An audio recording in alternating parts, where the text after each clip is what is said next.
4 օր դադարից ու ակցիաներից հետո միայն Արարատ ցեմենտի գործարանի աշխատանքը վերսկսվեց։ Օրեր առաջ կապարակնքված գործարանն ու հարակից վարչական շենքը մի քանի ժամ բանակցություններից հետո բացեցին իրավապահները։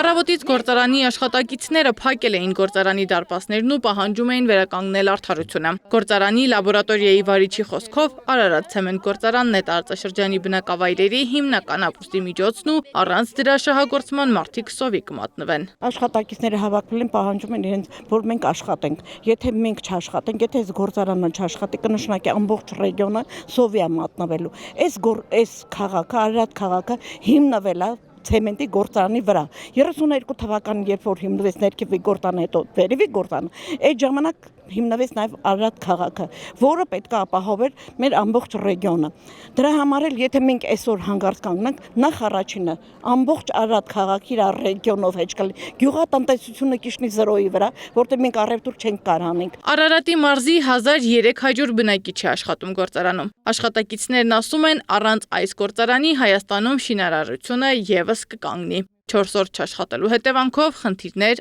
արդեն կան։ Էսի անելու բան չի, որ մենք եկել ենք հերթափոխ ընդունելու, եկել ենք մի մասը անցել աշխատանքի, մի մասը եկել են ստե ու կանգնացրել են ժողովրդին, չեն թողել ներս մտնել։ Ընդեղ էլ վառարան աշխատում է, էս էլ հոսքը 24 ժամի աշխատանքային աշխատանք է։ Մենք պետք է անընդհատ ամեն տեղում իր աշխատողը կանգնած լինի։ Այն մի սմենը դուրս է գալիս գործից, այս մի սմենը ստեղ կանգնեցնում են, կես ընդեղ, կեսը ստեղ ու մեծ ավարիա ենք ստեղծում։ Մինչ աշխատակիցներն ակցիա են իրականացնում Արարատի մարզում, Երևանում կառավարության շենքում լրագրողների հետ ճեպազրույցի ժամանակ Փաշինյանը վերահաստատեց։ Պետականացնելու են Արարատ ցեմենտի գործարանը նույն օրակարգով, որով պետականացրել են ՀԵՑ-ը։ Հիմա Արարատ ցեմենտի հետ կապված process կա։ Ես ասել եմ, որ ընդ որում դա ես ոչ թե քաղաքական հայտարարություն եմ արել, որից հետո դա եղել է,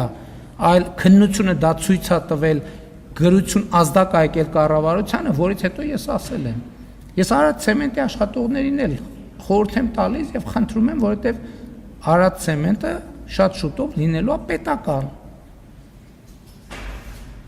Նշանակվելու է նույն ընթացակարգով կառավարիչ։ Գործարանի աշխատակիցներին չի հետաքրքրում ոչ պետականացման գործընթացը, ոչ էլ Փաշինյանի հայտարարությունները։ Նրանք պահանջում են վերականգնել իրենց աշխատելու իրավունքը։ Պնդում են Գագիկ Ծառուկյանից լավ ոչ ոք չի կարողանա ղեկավարել գործարանը։ Նրանք նաև զարմացած ու զարհուրած են Ծառուկյանի ձերբակալման կադրերից։ Ամոթ չեն անեմ,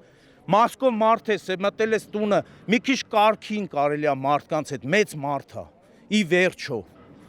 Ես վրդոված եմ մեր բոլոր ոստիկանական կազմի վրա մարդ եղեք։ Չեն հասկանում աշխատակիցները գործարանի այսպես կոչված պետականացման process-ն ինչ կապ ունի այն փակելու հետ։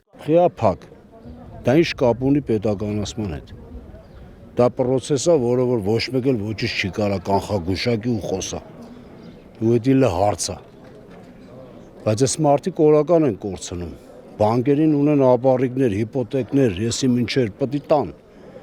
Որ բանկն եկավ չտվի օրը անցավ ժամկետանց, չէ, վարկային վատ պատմություն ու կյանքի ավելի բարդ process։ 4 օր առաջ էին իրավապահները ներխուժել Ծառուկյանին պատկանող 70-ից ավելի հասցեներ ու խուզարկություններ էին իրականացրել։ 12 ժամ տևած քննչական գործողություններից հետո Ծառուկյանը ձերբակալվեց, ապա կալանավորվեց փողերի լվացման ու ապօրինի որս անելու մեղադրանքով։ Կապարակնքվեցին նրան պատկանող մի շարք ընկերություններ, այդ թվում Արարատ ցեմենտի գործարանը, Արարատ կոնյակի գինու օղու կոմբինատը, Մուլտիգրուպին պատկանող այլ ընկերությունները։ Արարատում սակայն չեն հասկացել նման գործողությունների իմաստը։ Այս ժողովրդի երևի կեսից ավել էլ ընտրել է ՔՊ-ին խոսքի, որ ավելի լավ է, բայց եկավ հարամ արեց։ Այս որ մեկի խաթրին են կպել, ոչ մեկ, որովհետև մերն են, մեր երկրի, մեր քաղաքի ժողովուրդն են։ Ամեն մեկը իր հայացքներն ունի, իրաց ցավը տանեն, այստեղ այտենց էլ մեզի ընդունել են։ Մի քանի ժամ ակցիայի բանակցությունների արդյունքում գործարանի տնօրենի ժամանակավոր պաշտոնակատար Արտյոմ Պողոսյանը աշխատակիցներին հորդորեց գնալ տուն ու սպասել իր զանգին։ Արարատ ցեմենտի գործարանը վաղվանից ամբողջովին կսկսի աշխատել։ Սեդա Մակարյան, Էդիկ Մալաքյան, Աշոտ Բարբարյան, ABC Media։